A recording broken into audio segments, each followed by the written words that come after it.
que avui fem arròs de pollastre al curri. Una recepta amb pocs ingredients que tindrem llesta en 30 minuts. Poses oli d'oliva en una olla i la ceba a sofregir. Pot ser triturada o tallada petita. Quan ja estigui daurada li afegeixes el pollastre. Perquè quedi ben tendre, no el cuinarem gaire. Ho remenes una mica i afegeixes la sal. D'espècies hi pots posar una culleradeta de pebre vermell fumat i una cullerada grossa de curri. Jo he fet servir masala picant.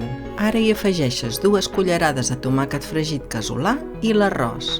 Si és per menjar al moment, utilitza un arròs de la varietat que més t'agradi. Però si creus que te n'ha de sobrar i l'has de guardar, et recomano que facis servir un arròs d'aquest que no es passa.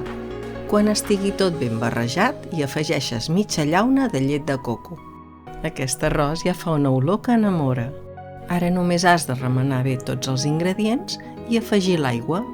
Si ho recordes, he fet servir una mida d'arròs i ara, entre l'aigua i la llet de coco, seran 2 mides, o sigui, el doble.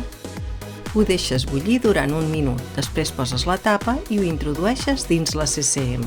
Calcula que es cuinarà en el mateix temps que ho tindries al foc. Aquesta és una mostra de cuina ràpida amb la CCM. I mentre es cuina l'arròs, pots recollir la cuina i deixar-la neta abans de dinar. Jo l'he tingut 14 minuts, l'he tastat i està al punt. Si creus que és necessari, el pots rectificar de sal. Ja el tens a punt per servir.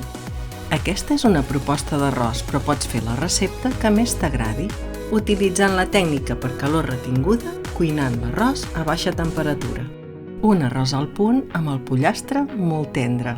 Si el tastes, segur que repetiràs.